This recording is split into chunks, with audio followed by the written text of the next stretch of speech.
नमस्कार, just news live में आपका स्वागत है। मैं हूं शाइका। भारत चीन सीमा पर जो 45 सालों में नहीं हुआ वो अब हो गया। भारत चीन सीमा पर खूनी संघर्ष हो गया। भारत और चीनी सैनिकों के बीच जबरदस्त हिंसक भिड़ंत हो गई है, जिसमें भारतीय सेना के 1 कर्नल और 2 जवान शहीद हो गए, जबकि 5 चीनी सैनिकों की मौत हो गई। बताया जा रहा है कि सिर्फ भारत की तरफ से ही नहीं बल्कि चीन की तरफ से भी कुछ सैनिकों को चोट पहुंची है।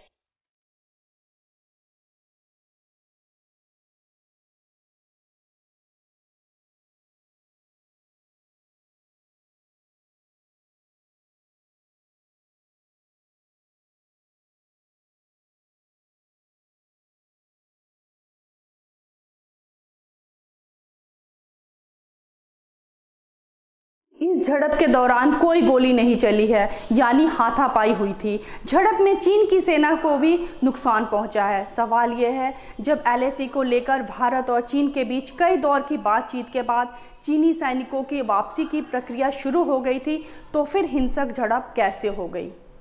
एलएसी पर हुई घटना को लेकर सेना की ओर से बयान जारी किया गया है। भारतीय सेना की ओर से जारी किए गए आधिकारिक बयान में कहा गया है, गलवान घाटी में सोमवार की रात डी एस्केलेशन की प्रक्रिया के दौरान भारत और चीन के सैनिकों के बीच हिंसक झड़प हुई। इस दौरान भारतीय सेना के 1 अफसर और 2 जवान शहीद हो गए हैं। दोनों देशों के वरिष्ठ सैन्य अधिकारी इस वक्त इस मामले को शांत करने के लिए बड़ी बैठक कर रहे हैं। घटना के बाद चीनी विदेश मंत्रालय का भी आधिकारिक बयान सामने आया है। पूरे मामले में चीन ने उल्टा भारत पर इल्जाम लगाना शुरू कर दिया है। चीनी विदेश मंत्रालय ने कहा कि भारत की ओर से घुसपैठ की कोशिश की गई, जिसके बाद दोनों देशों के सैनिकों में भिड़ंत हुई। चीन ने कहा कि भारत एक तरफा एक्शन ना ले। इस बीच रक्षा मंत्री राजनाथ सिंह ने बड़ी बैठक बुलाई और chief of defence staff Bipin Rawat समेत अन्य अफसरों के साथ राजनाथ सिंह ने बैठक की। इसके अलावा भारतीय विदेश मंत्रालय भी एक्टिव हो गया है। मई 2020 की शुरुआत से ही भारत चीन के बीच लद्दाख बॉर्डर पर तनावपूर्ण माहौल बना हुआ था। चीनी सैनिकों ने भारत द्वारा तय की गई एलएसी पार कर लिया था और पैंगोंग झील गलवान घाटी के पास आ गए थे। चीन की तरफ से यहां पर 5000 सैनिकों को भी तैनात किया गया था। इसके अलावा चीनी सेना ने भारी मात्रा में सैन्य सामान भी इकट्ठा कर लिया था। एलएसी पर बढ़ते तनाव के बीच भारत और चीन के सैन्य अधिकारियों के बीच कई दौर की बातचीत भी हुई थी। चीन लगातार कह रहा था कि वह बातचीत के जरिए मामले को सुलझाना चाहता है। भारत ने साफ कर दिया था कि चीन के सैनिकों को पीछे हटना ही होगा। एलएसी पर बदली परिस्थिति को भारत स्वीकार नहीं करेगा। बीते दिनों दोनों देशों के बीच तय हुआ था कि चीन की सेना गलवान घाटी में पेट्रोलिंग पॉइंट 14, 15 और 17 से पीछे हटेगी। चीनी सेना श्योक नदी और गलवान नदी के मुहाने तक आ गई थी। धीरे धीरे पीछे हट भी रही थी, लेकिन पूरी तरह से पीछे नहीं हटी थी। दोनों देशों के बीच तय हुआ था कि चीन की सेना पूरी तरह से पीछे जाएगी। दोनों देशों के आर्मी अफसरों के फैसले के बाद जब चीनी सेना ने पीछे जाने से इनकार किया तो सोमवार रात हिंसक झड़प हो गई। इस झड़प में भारत के 1 कर्नल और 2 जवान शहीद हो गए।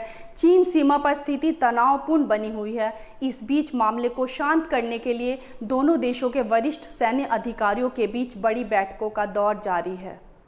1962 में भारत और चीन का युद्ध हुआ था। इस युद्ध के बाद 1975 पर एलएसी पर फायरिंग हुई थी, जिसमें 4 भारतीय जवान शहीद हुए थे। इसके बाद एलएसी पर कोई हिंसक झड़प नहीं हुई थी। सोमवार रात करीब 45 साल बाद एलएसी पर भारत और चीनी सैनिकों के बीच हिंसक झड़प हुई, जिसमें भारतीय सेना के अधिकारी और 2 जवान शहीद हो गए हैं।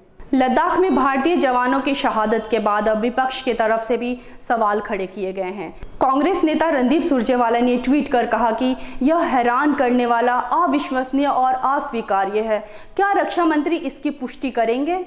यूपी के पूर्व मुख्यमंत्री अखिलेश यादव ने मंगलवार को ट्वीट कर लिखा कि गलवान वैली लद्दाख में चीनी मुठभेड़ में हमारे कमांडिंग अफसर और 2 सैनिकों की शहादत का समाचार मिला है। भावपूर्ण नमन। सरकार से इन हालातों में भारत चीन सीमा पर वास्तविक स्थिति के स्पष्टीकरण की अपेक्षा है। जम्मू कश्मीर के पूर्व मुख्यमंत्री उमर अब्दुल्ला ने ट्वीट कर लिखा कि अगर सैनिक वापसी के दौरान की प्रक्रिया में हमारे 3 जवान शहीद हो गए हैं तो युद्ध की परिस्थिति में क्या होगा? AIMIM नेता असदुद्दीन ओवैसी ने ट्वीट कर सवाल किया। ओवैसी ने कहा, अगर ये हुआ है तो सरकार को तुरंत सफाई देनी चाहिए और देश को मामले की सच्चाई बताना चाहिए।